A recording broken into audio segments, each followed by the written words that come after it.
Le XIVe siècle en Espagne et en Europe d'une manière générale va être un siècle effroyable. La première raison d'abord c'est la maladie.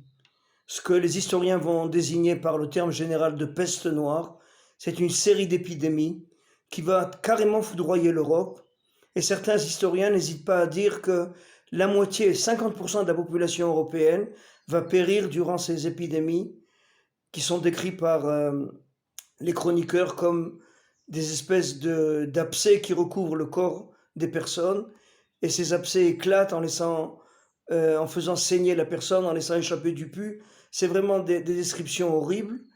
Et comme ça arrive très souvent dans ces cas-là, les goïms sont persuadés que les juifs sont épargnés de cette calamité.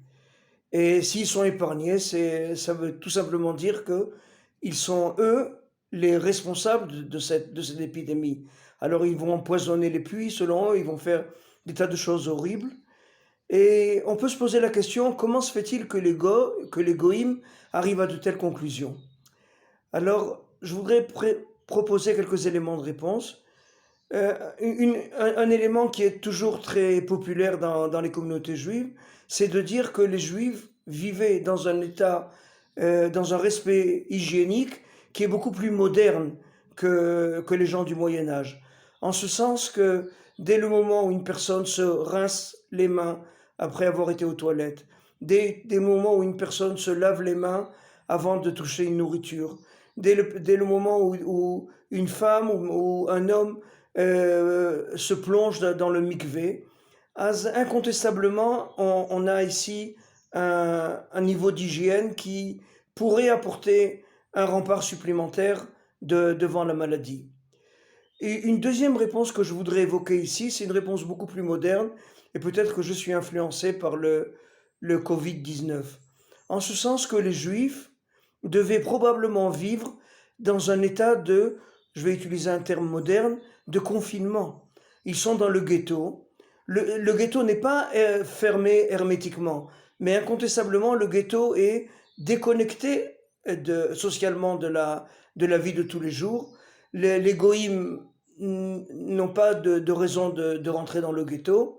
Et les juifs, d'une manière générale, mis à part peut-être pour gagner leur vie, n'ont pas trop souvent l'occasion d'avoir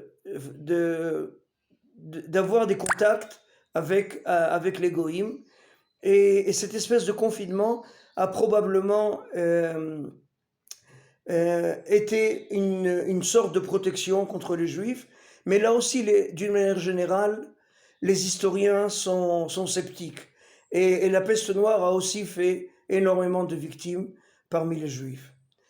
Une deuxième calamité qui va marquer ce XIVe siècle, ça va être l'insécurité.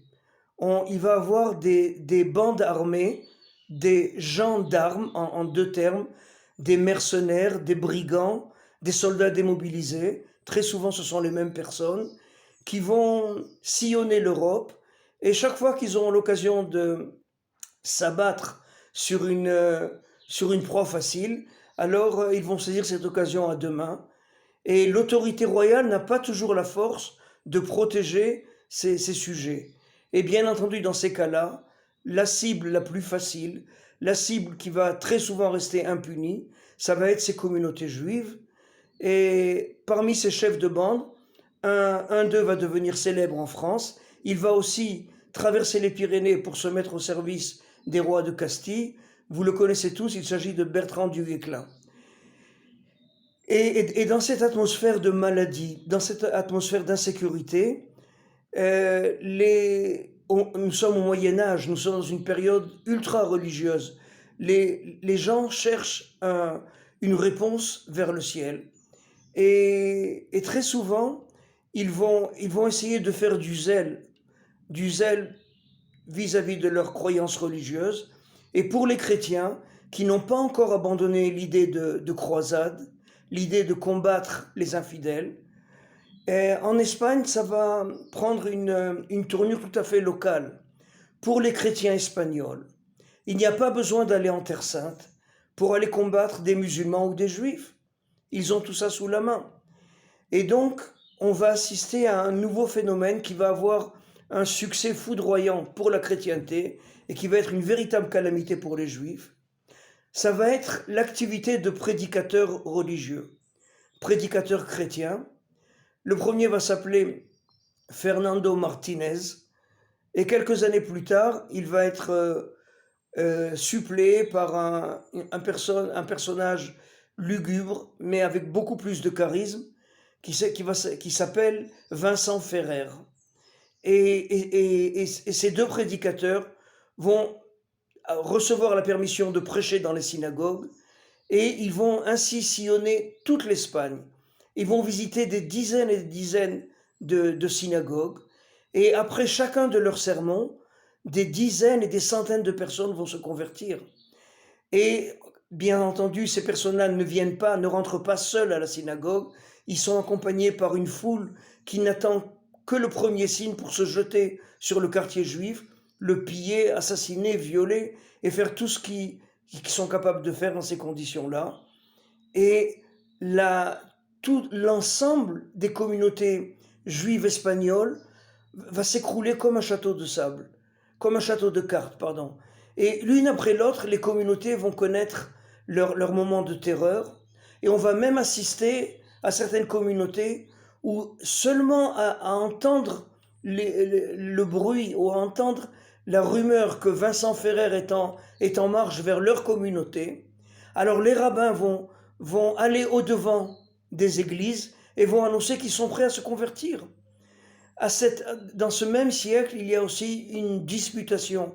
Vous vous rappelez qu'on avait évoqué il y a quelques semaines la disputation de Barcelone où le Ramban, Rabbi Moshe ben Nachman, avait brillamment évincé son ancien élève Pablo Cristiani. Et à la disputation de Tortosa, les résultats vont être tout à fait différents. Et les rabbins vont demander d'arrêter cette disputation. Aux yeux des chrétiens, ça va être considéré comme une victoire. Et donc, vers la fin de ce XIVe siècle, on assiste à des milliers de conversions. Et ces milliers de conversions qui vont au début être considérées comme une grande victoire pour l'Église, vont très très vite se révéler comme un grand casse-tête pour l'Église. Car les convertis vont très très vite s'intégrer dans la communauté générale, et cette fois-ci, aucun poste ne sera barré pour eux, aucun poste ne sera limité, parce qu'ils sont chrétiens, ce sont des nouveaux chrétiens, et leur succès, leur intégration, leurs résultats économiques, politiques vont être tellement impressionnants que les chrétiens vont comprendre qu'ils viennent de créer un nouveau problème. Et ce nouveau problème, ils vont tenter de le résoudre par une institution diabolique qui va s'intituler l'Inquisition. Et ça sera peut-être le sujet de notre prochain partage. À très bientôt.